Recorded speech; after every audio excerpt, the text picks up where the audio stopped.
Cup and a couple other races isn't enough for Kieran Moe, who joins me. Kieran, congratulations, mate. As it sunk in, you've won a lot of big races, but the Melbourne Cup's on a different stratosphere. Yeah, it is. I don't think it's really sunk in yet. I haven't even seen a replay yet, but no, fantastic result. Yeah, the team have done a really good job to have 5 runners. It takes a lot, and he took a bit of management, that horse, but yeah, he's been fantastic. He's run, he put the writing on the wall in the Caulfield Cup, and great for boy from the Bull. I saw your parents, John and Eileen, before. You grew up as a jump jockey, a heavyweight. Can you put into words what it actually means to win a Melbourne Cup, and not just for you, your family and the whole team that works? Yeah, well, I suppose it's the race that everyone watches. Like everyone. I don't think there's anywhere else in the world where they have a holiday for a race, and that's the significance of it. Everyone grows up watching it. I've certainly wanted to win it ever since I started training, and I rode over jumps because I was too fat to ride on the flat, and I certainly dreamed of it then, and it's unbelievable. It's a very surreal feeling, and yeah, very satisfying. It's not over yet. You can win the last. Who's your top tip from the team in the last? Well, I'm going to go with J.R. Richards, Pioneer River, drawn the right part of the track. He's got a good affiliation with that horse, and I just think it's in a good spot. Well, mate, congratulations. It doesn't come much bigger than today. It's not over yet. You've got Zenzella in the Oaks as well. Caulfield Cup, Cox Plate, now Melbourne Cup. Well done. Thank you very much. No, it's been a great spring. Kieran Moe, champion trainer, joining us here.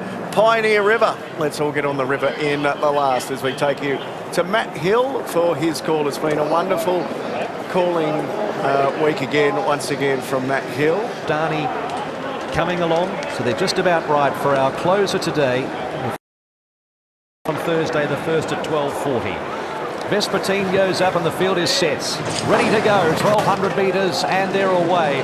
And over on the far side, Chassis jumped well and then just balked and brushed into a couple. Pioneer River, Zethus all up there, front rank as they reach the first 200 metres of the race. Chassis led from Amish Boy, who's a bit keen, and over on the far side, High Stranger's going to tuck in behind those. So 3 coming up the middle, then a little splinter group out wider led by Pioneer River, leading Zethus and also Crestani. Behind those horses, Band of Purr, Shelby 66 from Nicolini Vito, and at the end is Vespertine, heading towards the course proper with 650 metres to go. Overall, Pioneer River might just be in front of Amish Boy and Chassis over on the far side. Then Zethus. Next in the field is Crestani with the yellow cap from High Stranger. Band of Purr ridden along. Shelby 66 getting involved, and then Nicolini Vito waited with. They reach the 300 metres right across the track. Shelby 66 burst through with Crestani, Zethus and Vespertine from a long way back with Amish Boy. Shelby 66 at the 100. Vespertine coming out after it. Vespertine up to Shelby 66. Vespertine takes the lead and puts them away. Vespertine has won it. Well done, Graham Begg from Shelby 66, Crestani. Then a photo, Nicolini Vito or Amish Boy. Behind them, Zethus, Pioneer River, Band of Purr, High Stranger. And last was Chassis. Well, a little bit of solace for Graham Begg and Michael D after Luna Flare was scratched this morning from the Melbourne Cup. They have won the last race on Cup Day. Well done, David Gately, sending punters home with a nice priced winner. Vespertine, $8.72.80. Just in the right of the track, Gator. Yeah, look, she's got a proper finish on her all throughout her career. Look at that, ears picked over the line. She handles the ground well, sat back. I thought looked a pretty solid speed, which clearly suited her as well. But she's got quite a dynamite finish. Came through that high rating race. Her form's been great and further franked out of that race. She's quite effective, Michelle, even up to 40. We just talked a funny game, the highs and the lows, and from the disappointment of this morning and missing out on getting to go around in the Cup to a winner here on the last on Cup Day. Yeah, absolutely. Fairly disappointing news to wake up to this morning, but look, these things happen. These horses, they're not robots, so it certainly doesn't surprise that things can pop up, and look, it's not the end of the world at the end of the day, and I'm pretty glad to get one in the last race here today for Graham, and tops off and makes up for a bit of a disappointing start. Talk us through how you won this one.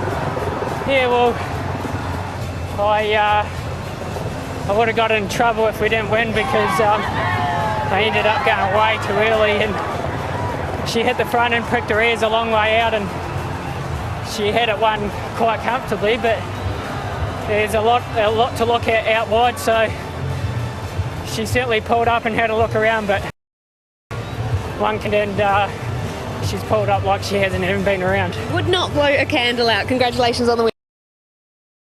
Thank you. Spring Michael D. Of course, he won the Caulfield Cup.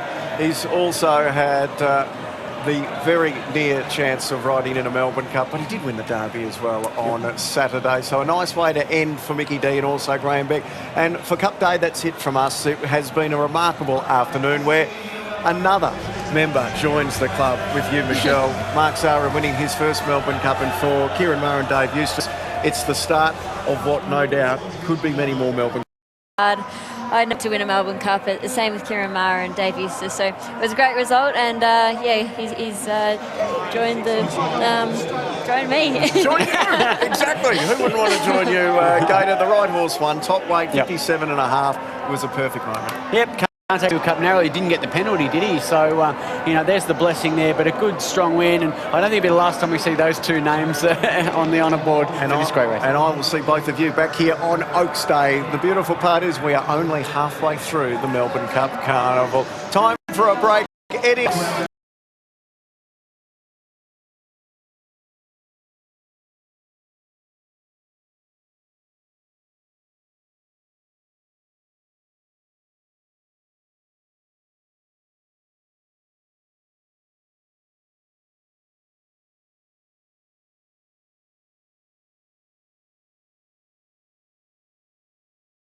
The weather threw everything at us, from sunshine to hail and rainbows and all sorts of different things going on. But what an amazing day it was of racing. I think we were actually quite lucky with the weather, weren't we? Given what was going on, we're very lucky. Look at that, a double rainbow. Look at that. What a way to finish the day. And there's a little pot of gold at the bottom of that rainbow for the connections of Gold Trip, who was able to win the Melbourne Cup off top weight. And I think that's a really important thing that we've slightly overlooked, isn't it? 11 horses before today were able to win with top weight. Yeah. Last one being Makybe Diva on her third win. But before that, you've got to go all the way back to 1954. That's so correct. It's some feat. Yeah, it is some feat. And that Cox Plate form has stood up, hasn't it? You know, like he looked like the one that ran super. So great for connections. David Eustace made a good point, the fact that he ran so well in the Caulfield Cup, just got touched off and ran really well in the Cox Plate. And here he is fronting up again for another big race over 2 miles this time. He'd only previously won one race going into the Melbourne Cup. Didn't stop him. And basically backing up from week to week to week. You know, a big bull like him, he's probably just got fitter, stronger and, you know, more hungry. Geez, they know what they're doing, this mob, Kieran Maher and David Eustace. That I can't speak highly enough for this team. It's just, they're the new ones. They're the new ones that are coming through. They're going to bring a lot of people with them. And for Mark Zara there, how much do you wish it was still you? No. I've had my time. I've had my fun. And I'm really enjoying now the process of spending time with these young, or not, Mark's not young, but he's coming on now. But I just really enjoy my role now. All right, let's have a look forward to Oaks Day. Damien Oliver Day, as it's now officially known. He's won the last 3. Yeah, he's the king here, isn't he? This is the day he comes alive. But he's been a bit quiet, hasn't he, Damien? So missed out in the ride in the Cup, obviously. And flex his muscles. Yeah, there he is, Damien Oliver. What a fixture he has been for so long in the Melbourne Cup Carnival. 51 is in there, 50 years 51. of age. 51 there, still punching them out. It's just going beautifully, isn't he? I've never seen him fitter. Yeah. He's working on his fitness and his whole regime more than ever now. And it was really training to get into the Cup. Unfortunately, couldn't get there. Durston being scratched. James McDonald still leads the jockeys. 4 wins from Craig Williams, Mickey D, John Allen and Blake Shin on 2 apiece. And a double today for Blake Shin. The trainers, it's Mar Eustace with 3, Jay Cummings 2, C Waller on 2. But what about this on Saturday, Francesca? The rematch. It's like the boxing. This is going to be so good. Nate Strip, the old king of the sprinting division, taking on his vanquisher Giga kick again down the straight here. Della Novatina. Now, Yeah. oh my Add her God, into the we'll mix. throw her in the mix. And that's only one of the races. We've got Yeah. the Champions Stakes and the mile. It is going to be huge. something. I think we might get the biggest crowd if weather's on our side. And in fact, it is the biggest stake money of the carnival on the Yep. Saturday. Guys, it's been an absolute pleasure. Thank you, Francesca, for everything today. Thank you. Bossy, just getting the insight has been magnificent. We hope that you've enjoyed Network 10's coverage of the Lexus Melbourne Cup. What a day it has been. Good night, everyone. We'll see you on Thursday for Kennedy Oaks Day.